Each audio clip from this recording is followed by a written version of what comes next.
morning and welcome to Dublin City FM. You're listening to our St. Patrick's Day edition of Council Matters. I'm Mick Fitzgerald, and very shortly I am going to be joined in the studio by Stuart Rosenblatt, the man who knows everything about the history of Jews in Ireland. So on that note, I am delighted to welcome as our guest today Stuart Rosenblatt. Stuart, welcome to Council Matters, and of course welcome to Dublin City FM. Thank you very, very much, Michael. Stuart, we came across the subject we want to talk about when you were donating your magnum opus to Dublin City Libraries. We said we would have you on the show at that day. We keep our promises. So welcome to Council Matters anyway. Thank you. Yes. Tell us a bit, before we talk about the subject in question, you're the president of the Irish Genealogical Society. What's your interest in genealogy? How long does that go back?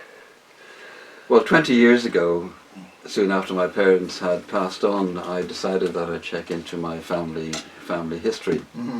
As most people start off, they don't ask the questions before people That's often the case, isn't it? pass on, and that always leaves a gap. If only we had asked the questions. Mm-hmm. And following from the initial inquiries which I made on my father's side, I decided it'd be better off doing my mother's side, which brought me into the Irish Jewish Museum. Okay. And the Irish Jewish Museum, there was a lot of artifacts there which hadn't seen the light of day for at least 100 years, and I started codifying them. And I was going backwards and forwards to the graveyard, checking up, and I realised that nobody had bothered to codify the graveyard in Knockabena Road. That's the one in Dolphin's That's Barn. in Dolphin's Barn, Yeah. yes, the main Jewish cemetery. Yeah. Then I discovered there was another cemetery in Ballybock, which nobody had heard about.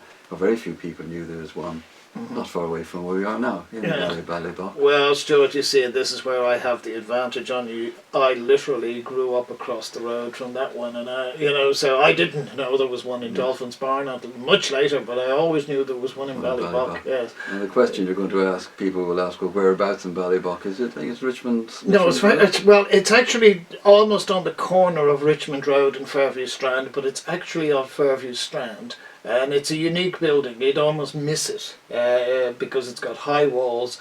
But what always characterised it, and people would notice it as they went by, it said, built in the year 5718, I think it was. Yes, and that is the Hebrew date. Indeed, that was opened. You haven't visited yourself? Oh, I have several times, yes. But here's an interesting story again, a little personal anecdote, Stuart. When I was growing up as a North Inner City hooligan. Chisler, in other words. Exactly, yes. I mean, we were, as I say, we were dirt poor, so going into people's back gardens and taking a few apples was pretty much standard fare. Box the fox. Exactly. Yeah, we didn't. This was standard practice.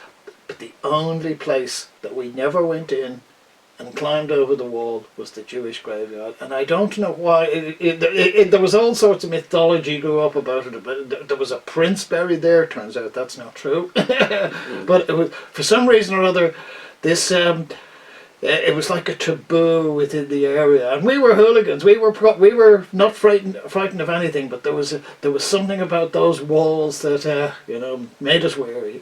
Probably Marley's ghost goes and touch him on the shoulder. Well, again, another slight digression.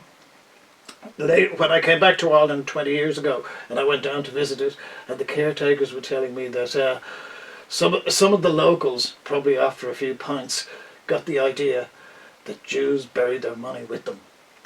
They went down to discover it, only to be severely disappointed. So, did you bring a spade with you? Pardon? Did you bring a spade with you? Oh, I think by that stage they had, as we say, that Jewish people aren't quite as generous in the afterlife, as we say. They're buried in a shroud. As you came into this life, you go out. You go out into it. As I say, it's quite a different issue altogether. You say you went to the Jewish Museum. What about the National Library? They offer an awful lot of genealogical services, usually to Irish Americans and Australian Irish Australians. Would that not have been suitable for your purposes. Absolutely not. It is only since I started 20 years ago and accumulated such an mass amount of details from various areas that nothing has ever been done like this before. Mm-hmm. We're talking about births, marriages, deaths, alien registration, nationalization records. These have never been combined together or attached. They may be fractionalized and separate, but nobody's ever knew about them before. Mm-hmm. And then you have what about the burial grounds throughout Ireland? There's 7. Nobody's ever codified them. Yes, there are 7. We know of 3 in Dublin. Where are the others? There's one in Limerick. There's one in Limerick. There's one in Cork, and there's 2 in Belfast. Okay. In fact, I just came down from Belfast yesterday when I was doing more research. 2 in Belfast. There's 2 in Belfast. Okay. Yeah. And we have 3 in Dublin. Yeah. That's 7. Yeah, to a certain degree, Stuart, you've slightly knocked me off my stride in one sense, because what I was going to say to you, and feel free to correct me on this, is that my understanding always was, going right back to biblical times, that records keeping was very important within Jewish culture. Did somehow or other that get overlooked, or am I perhaps giving too much credit to others, as we say? Far too much credit. There's the record keeping from the Jewish organisations is absolutely disgraceful. There we go. Now even the burial records are okay. in a shambles and not even kept properly. They didn't even bother to put the date of my parents passing away in the record book. I mean, it is as bad as that. Okay, but is it not computerised or anything? It shouldn't, in this day and age of what we call the information age, shouldn't all that stuff be available? That if somebody lives in Argentina but their family grew up in Rathgar, that they should be just able to key in Buenos Aires and get all that detail? I don't know which world you're living in, but the real world doesn't work that way. Yeah. We're talking about, well, at least from the 1880s onwards, how recently has computerization come into force? Mm-hmm. Only the last 10 years maybe. Yeah. And the people are reluctant for change. Mm-hmm. And even if you have computers, so what? The details are on a disk and they're lost. You need hard copy. You always need hard copy. Yeah. And hence, over the years, the last 20 years, I've been produced 19 volumes on Irish Jewry, but there's only 5 copies of each volume, and they are in the National Archives for posterity, in the National Library. So when you started looking into doing this work, had you any idea of the scope of what you were taking on board? If I knew then what I know now, I would exactly, never have started. Yes. No way. It's all started off with an idea of looking after your own family, and it branched out finding other records, as I mentioned before. Then I started putting them into databases. I ended up with 16 different databases, so I was looking up your name. I have to look into the 16 to see if anything was there. It might have been you belonged to the Scouts, you went to a school, or you were in a census form, or you were buried. Well, no, you're still alive. Sure, yeah. But these are all records, and then you have communal records which are sent out, and you have pastoral records which are in the various synagogues. That's all information. And you have correspondence and memorial inscriptions sent out, memorial notices sent out to you, and they're all information which has to be gathered into one centre. So with all these databases, a gentleman came along my way and said, all these have something in common, and he came back with what we now call the carousel program. So we have 105 different fields of information. Yeah. So you've effectively got a relational database in that. Very relational. Okay, yeah. That's as I say, that's hugely important, because if you went back 20 years, we would probably have had a hierarchical one. So even just leaving aside the issue of compiling it, just retrieving information is horrendous under those circumstances. If you, because you need effectively to know what you're looking for. Yeah. Well, today if you put in a name, the person's name will come up. You have to decide if it's the same person you're looking for, sure, yeah. And there are certain clues for that. And then all that information that's been gathered in is entered. And we're talking about everything that is entered. How difficult is this to do in Ireland? Because my understanding, again, just trying to look into some of my own family, is that around the time of the Custom House burning and things like that, a great deal of records were destroyed. Was it slightly different in the Jewish situation because you did have the museum and you did have other sources, or were birth certificates and things like that destroyed, or how did you get around that, shall we say, bottleneck? Well, first of all, the museum only opened 20 years ago, 25 years ago. Yeah. So that was in an old synagogue that was taken over in Walworth Road, because all the other small establishments were closed at the time, and the artifacts were being dispersed, so they decided to bring it all into one place, now with the museum. As for the records in the Customs House, they weren't all destroyed. And obviously now the and there are also fractional records held elsewhere, or copies were elsewhere. But birth, death and marriage records are there from time 1845. We have marriage records which we found. 1844 was when non-Catholic marriages could be performed under license. We have found in Roscommon, of all places 90 miles away, the records of marriages from 1845, and have continuous certificates up to today. There are a few times. So was there a small Jewish community in Roscommon? No, but the records were, the General Registration Office records were sent down. They opened up in the depot down there. Yeah. Let's look at a couple of issues, and perhaps you can nail one of them on the head. If you go looking for Jewish, if you like, relationship to Ireland, the first reference is often the Annals of the Four Masters, or wherever it is. 1100. 1100 or something like that. And it says, four traders came over from the Havre, and we took their gifts and promptly sent them back again. How much of that is a myth? Well, I wouldn't say it's a myth at all. Or is it an allegorical story in that sense of the word?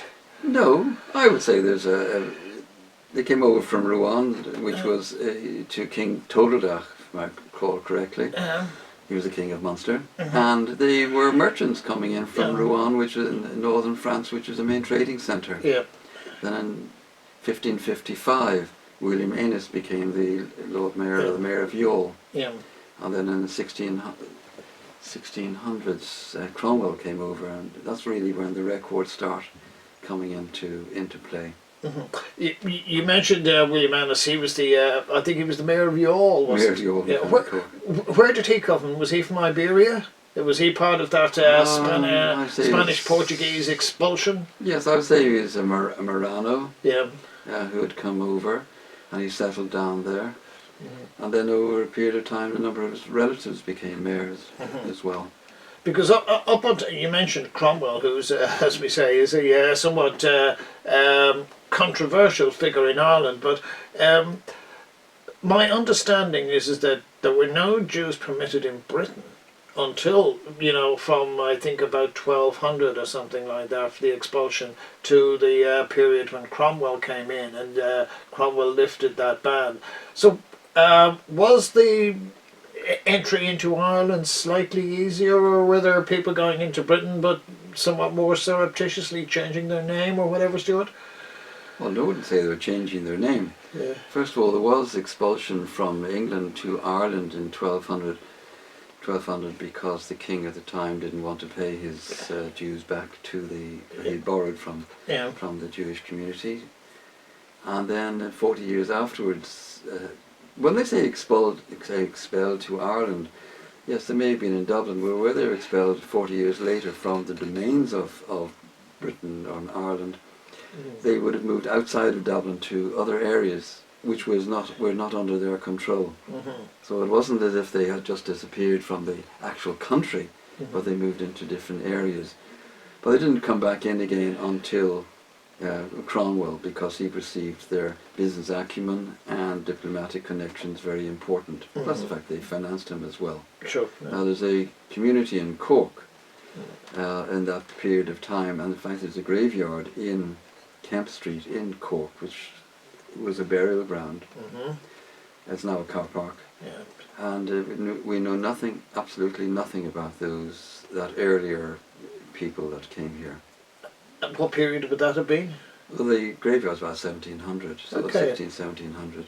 Then, of course, there was very few Jewish people here. They would have intermarried within local communities, which brings me down to a point when now with DNA, people are getting these DNA tests done, and they found out, yes, they're Irish, but they have a certain amount of Jewish DNA in their blood, and they want to know why, because you get these inquiries. Yes, well, it's an interesting one, you should say that, because we have a mutual friend called Jack Bloomfield, and Jack works in Trinity College, and that's one of the things Jack does, and I was talking to Jack about this a couple of months ago, and he said, you might be able. He said there is no marker for a Jewish gene, which is an interesting one, because I've heard of a thing called the Cohenim gene.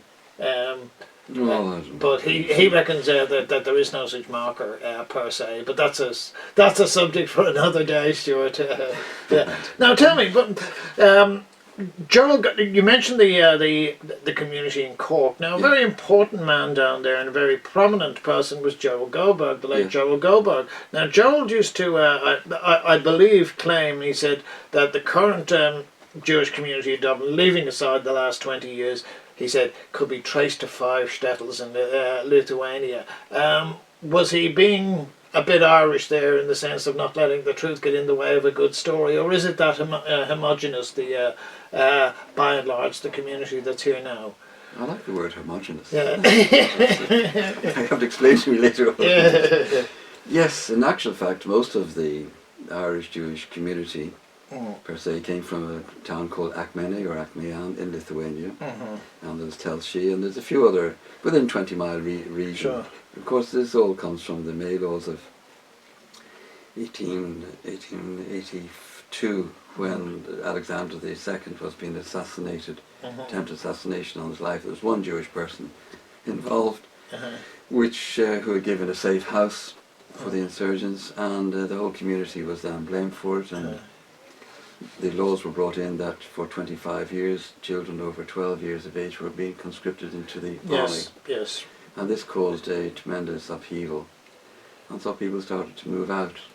And at one time there was about 1 million people moving, not at all at one time, but they wanted to get to their Medina, which was America, and they ended up in Dublin and Ireland, shortchanged by the captains or whatever. Well, tell us about that story, because you hear various versions of it, that people got chucked off the boat, or people thought that Youghal was New York, or something along the lines. Share us with even some of the myths on that one then, Stuart. Well, I wouldn't say they're altogether myths. I would say that they wanted to get the furthest way away from Europe. After all, we're talking about a period when nobody had access to information. They were ignorant peasants. I think they came over with religion when fleas on their back. That's all they carried with them. And they didn't have English as a first language either. And they were shortchanged. They got off at Cork thinking it was New York. One man I definitely know got off at Cork, and he ended up in Limerick, and he was there 2 weeks before he realised he wasn't in America. Others ran out of kosher food. Others had children on the way. Others were so sick they weren't going to travel any further. But I did come across a philanthropic society that gave money to people to travel on further. To get on to America, you had to have $5. Yes. And so they were given the $5. So they were able to come over originally to get away. Then they stayed for a short while, made a few shillings, and then went off to America. Yes. But the records that they left behind, which is very sparse, but if one child was born here, I'm able to trace what happened to them afterwards, because the date of birth and their name will show up in the American 1900, 1910, 20, 30, 40 census. And you're able to see who other children that came with them at the same time. Yeah, I mean, we tend to know about the main, if you like, population centres, which was Dublin, Cork and Belfast. But about 2 years ago, or perhaps maybe 3 or so, when we were looking at the gathering, somebody asked me to look into a community in Waterford. Now, at the most, it was probably maybe 60 to 70 people. I think it was about 30 families. It's pretty much dissipated now. Almost everybody has moved out. But where else would there have been, if you like, smaller? We know Limerick until 1904. Were there other centres that might have had communities, is the best way to put it, Stuart? The answer is no. Yeah. There was a tremendous dispersion of the Jewish people throughout Ireland, and the 1901 and 1911 census will show that Waterford is a bit unique. They had their own synagogue there, but if you look at the marriage records that took place there, the register is brought up from Cork. Yes, that's what my Because understanding that's where the is. official area is. Now you can pray anywhere. Yeah. And a room can be set aside for prayer, and So- people come down and they can worship there. But you will find that most of the people came to Dublin for the main holidays. Sure. Yeah. So they came up from around the countryside. Yes, well, But they were dispersed throughout Ireland. yes, you'd be pleased to know, Stuart, I did manage to find what was the designated synagogue. When I was taking some photographs, this little lady came along and she was, first of all, they said, "Are you from the council?" And I said, "No, I'm not from the council." And then I told them what I was doing. And it was interesting. They were interested. And just as I was around the corner, I looked up the census and got a couple of numbers. This little old lady came along and she said, "Oh yeah, that's where we used to go. That's where Mr. Wolfson used to go and light the candles." So I think I got it, but it was interesting as well because it's now the home of a Muslim family. So Really? life Goes on. Life goes on. But look, let's just show it for this is a volume of what. Well, this one here is. Tell us, this is Yes. This is my. Excuse me, 10, 5, 15, 18th volume, Heritage, the A to Z DNA of Cork Jewry. And there's 1,696 individual names here, and with including the birth, deaths and marriages in 1901, 1911 census. But these are the records, what they look like for any one individual. Okay. So you have no matter what name you look up, it's alphabetical, and all the details about them is there, including their original surname, and the date of birth, and the townsland that they would have come from. This pair gentleman's from Lithuania, and when they died, and the age, and the cemetery, and we even have row section and plot. So we've done a tremendous amount of background work, and also there are Jewish Hebrew dates, which are being found. And then the brothers and sisters and the siblings and the parents' names are there, so you can have cross-reference.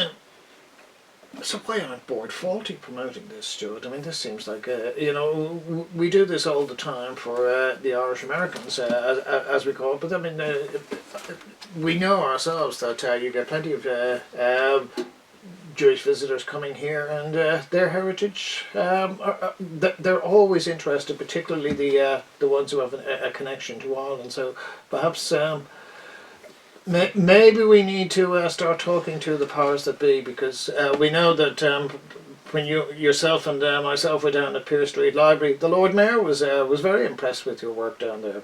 Oh yes, Yeah. yes. That was a nice afternoon. It was indeed. So, Board Fulcher, you're correct. I'm very bad at the promotion, and I'm going to Seattle. Okay. For the International Jewish Genealogical Conference, of which I've been asked to give a talk on behalf of the Jewish Genealogical Society of Great Britain, special interest group of all things. Stuart, I've got to do a plug for you. You're doing a talk on 1916. Tell us about that. Yes, that's coming up very shortly, isn't it? Yes, on Easter Monday in the DIT in Ainger Street. I'm giving a talk on. What time is that? Do you know? At 11 o'clock. In the morning. Yes. And it's to do with the Jewish input into the 1916 Rising. Okay, let's just have a very quick look at that before we unfortunately run out of time. Two people who strike me as being quite important that we should look at is perhaps Michael Noyack. Yes. Briefly, Michael, what's his significance? Well, he was a solicitor who defended many of well, I've used the word insurgents because probably they were classified as insurgents at the time. Some were as guilty as sin, and he got them off, and he was well known to them. Yeah. Just because you're guilty doesn't mean you're not. And the other one, which I think is worth a mention, not least because my good friend Dr. Kevin McCarthy has just released a biography of him, is Robert Briscoe. He's former Lord Mayor of Dublin. How important is Robert in the great scheme of things? Well, he was very important. He was known as Captain Swift, and he went off to procure arms in Germany. And he played a significant part in in that area. Yes. The first elected Jewish Lord Mayor of Dublin. Yes, he was. Yes, and a founding member of Fianna Fáil. Well, I'm not into the politics. area, So we're told not anyway. in my, So not we're in my told. domain. Stuart, just before we shoot off, where are these volumes available so that people can go and look at them? We know they're in the Pearse Street Library, the National Archives. Did you say? The National Archives in the National Museum, the Genealogical Society of Ireland have a copy, and of course the Jewish Museum have a copy, and I have the 5th copy. Yeah. Unfortunately, Stuart Rosenblatt, we've run out of time. We could talk for another while, but you can get some more information by contacting Stuart at Rosenblatt at irishjewishroots.com, or just go to irishjewishroots.com.